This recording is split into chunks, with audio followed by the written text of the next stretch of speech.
मैं सबसे पहले तो उस निजकारी के हवाले से एक कमेंट आपसे लेना चाहूँगी कि 10 अरब की बोली लगी, 85 अरब मांगे गए थे, एक कैंडिडेट था, एक बोली लगाने वाली कंपनी थी, क्यों? बात ये है कि ये जो कंपनी है ना बहुत ज्यादा नुकसान में जा रही है। अगर आप इसकी नेट वर्थ देखें ना तो -2.25 अरब डॉलर है। तो जिसकी नेट वर्थ जो होगी वो माइनस में जा रही होगी, जहां पे एम्प्लॉयज जो होंगे 15,000 के करीब होंगे। और हुकूमत का उनके साथ शर्त भी ये रखी जाएगी कि आपने किसी एम्प्लॉय को नहीं निकालना, तो वहां पे कौन सी कंपनी आएगी जो आके इन्वेस्ट करेगी। आपको याद होगा कि मिफ्ताह इस्माइल ने एक दफा कहा था कि जो पाकिस्तान स्टील मिल है ना, अगर कोई इसको 1 रुपए में भी खरीदता है तो हमें इसको बेच देना चाहिए। तो बात यह कि जब आप कोई कंपनी बेचते हैं तो अहमियत उसके असासों की होती है, उसकी नेट वर्थ की होती है। जिस कंपनी की नेट वर्थ ही माइनस में जा रही होगी, जिसके इतनी ज्यादा आपने जाके पहले कर्जे उतारने होंगे, जो इतने नुकसान में जा रही होगी, उसके लिए अगर कोई आ भी रहा है तो मेरा अपना ख्याल है कि हुकूमत को इस सफेद हाथी को अपने गले से उतार देना चाहिए था। रात को जो भी बोली दे रहा था उस बोली को एक्सेप्ट करके इसको साइड पे करके इसको फारिग कर देना चाहिए था, क्योंकि ये आगे जैसे जैसे जाएगी ये हुकूमत के लिए ज्यादा प्रॉब्लम क्रिएट करेगी। आपको कर्जे लेने पड़ेंगे, आपको कर्जे लेके इसको चलाने पड़ेंगे, लोगों की तनख्वाहें हैं, लोगों की पेंशन है, और जो आपके हालात हैं कि आपने अखराजात को कम करना है, IMF से कर्जे लिए हुए हैं, IMF की शराइत में ये शामिल है कि इसकी निजकारी करनी है, तो मेरे ख्याल में जो कंपनी आई थी उसको दे देना चाहिए था। अच्छा, ठीक हो गया। अच्छा शनीला अमार साहबा, अब मामला ये जो अरकान का है, जो अमरीकी नुमाइंदगान थे जिनके ख़त पर अब पाकिस्तानी जो अरकान पार्लियामेंट है उन्होंने प्राइम मिनिस्टर को ख़त लिखा है। पहले तो इस सारे सिनेरियो के अंदर ये कहा जा रहा है कि जी मुल्क के अंदरूनी मामलात में मुदाखलत की जा रही है, आपको भी ऐसा ही लगता है? देखिए, बात यह है कि जिस पार्टी के लिए लिखा जा रहा है, पहले तो हमें उनसे पूछना चाहिए कि क्या उनको अब ये मुदाखलत लग रही है कि नहीं लग रही है। एक आया था ना साइफर, जिसके बारे में ये कहा जा रहा था, इमरान कहते थे कि वो अमेरिका ने लिखा जनरल बाजवा को मेरी हुकूमत हटाने के लिए, तो वो उस वक्त उनको मुदाखलत लग रही थी कि उनकी हुकूमत हटाएगी। अब अरकान पार्लियामेंट लिख रहे हैं कि जी उनको रिहा किया जाए, तो वो उसको मुदाखलत नहीं समझ रहे। तो पहले तो हमें समझ लेना चाहिए कि मुदाखलत होती क्या है। असल में तो मुदाखलत अब है कि आपको वो तो एक साइफर था जो किसी के सामने आया भी नहीं, एक बयानिया बनाया गया था, गढ़ लिया गया था कि जी वो डोनाल्ड लू ने जनरल बाजवा को भेजा है खत, उसको कहा गया कि इमरान चूंकि रशिया गए हैं, इमरान की फॉरेन पॉलिसी चेंज हो रही, तो इमरान को आप हटा दे, तो तहरीक अदम एतमाद आगे मुझे हटा दिया गया। लेकिन अब तो ओपनली एक वाकई खत लिखा गया है जो उनके अरकान पार्लियामेंट लिख रहे हैं उनकी हुकूमत को कि आप पाकिस्तान के मामलात में मुदाखलत करें। तो ये हो नहीं सकता कि कोई किसी मुल्क किसी दूसरे मुल्क के मामलात में मुदाखलत करें। क्या हम वहां पे उनको ये कहते हैं कभी कि आपके मुल्क के अंदर जो इलेक्शन हुए जिसको डोनाल्ड ट्रंप ने आज तक नहीं माना, आप उन इलेक्शन को ऑडिट करवाएं क्योंकि डोनाल्ड ट्रंप कहता है कि उसमें धांधली हुई है? या उनके मुल्क के अंदर आफिया सिद्दीकी को गिरफ्तार किया गया हुआ, क्या हम आफिया सिद्दीकी को भी वहां से रिहा करवा पाए हैं? क्या हम उनके इस मामले में मुदाखलत कर सके? नहीं। तो इसका ये है कि हर मुल्क की अपनी एक सोवरेनिटी होती है और उस मुल्क की उसको अहमियत उसकी कदर करनी चाहिए और दूसरे मुल्क को इसका एहतराम करना चाहिए।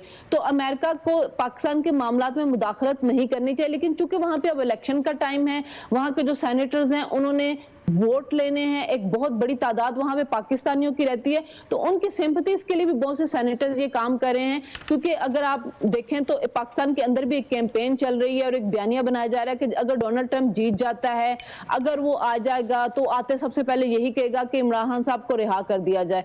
तो शायद ये उस सियासी कैंपेन की वजह से ये सारे मामलात हो रहे हैं, लेकिन जब वहां पे कोई हुकूमत आ जाएगी तो मुझे लगता है कि मामलात जो है वो सेटल्ड हो जाएंगे। कोई भी हुकूमत जो होगी वो कभी भी किसी दूसरे मुल्क के मामलात में मुदाखलत नहीं करती है कि वो आए और आके उसको कहे कि जी आपके मुल्क में कानूनी और आईनी मामलात इस तरह चलने चाहिए। हाँ, अगर आमरीत होगी तो फिर कोई ना कोई मुल्क होता है वो पाबंदियां लगाता है, लेकिन जब एक मुल्क में जमहूरियत होगी, एक मुल्क की हुकूमत होगी, तो किसी मुल्क को किसी दूसरे मुल्क के सियासी कैदियों के साथ कोई इंटरेस्ट नहीं होता है। अच्छा शरीरा साहब, ये बात आपकी ठीक है कि इतना मामले नहीं करता, लेकिन हमने पास में देखा है कि अमेरिका की जानिब से पाकिस्तान के जो सियासी मामलात हैं, हाँ, उसमें जो कह ले सजेशन तो नहीं, कुछ ना कुछ इंटरफेरेंस या इनपुट दी जाती है हमेशा से, ये कोई पहली बार नहीं है। और अब ये जो खाते से पहले भी हमने देखा था कि कांग्रेस के अंदर एक रेजोल्यूशन पास की गई थी। व्हाट डू यू थिंक कि ये जो इस तरह की चीज़ें हैं ये कहीं ना कहीं इनडायरेक्टली हुकूमत के ऊपर एक प्रेशर बिल्ड करने में कामयाब हो रही हैं, जिसकी वजह से जवाबन ये जो 160 अरकान पार्लियामेंट है इन्होंने प्राइम मिनिस्टर को खत लिखा है? देखिए, प्रेशर तो होता है और अमेरिका की साइड से प्रेशर इसलिए भी हमें ज्यादा होता है कि जब हमने आईएमएफ के पास जाना होता है या हमें दूसरे माली मामला पेश आ रहे होते हैं तो उसमें अमेरिका की मदद चाहिए होती है।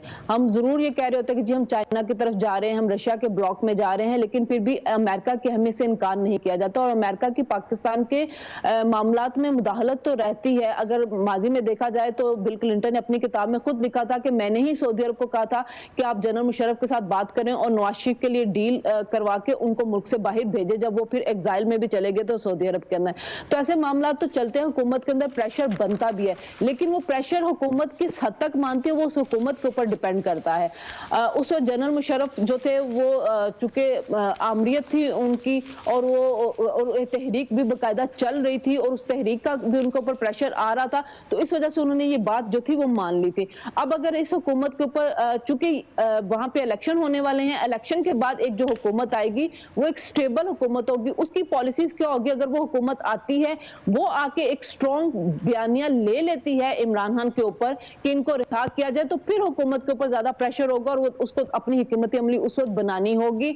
लेकिन ये होगा कि वो एक प्रेशर ही होगा, ये नहीं हो सकता कि वो कोई पाबंदियां लगा देंगे जैसे कि हमने देखा ईरान पे लगा देती या रशिया पे लगा देती, वो चीज नहीं होगी।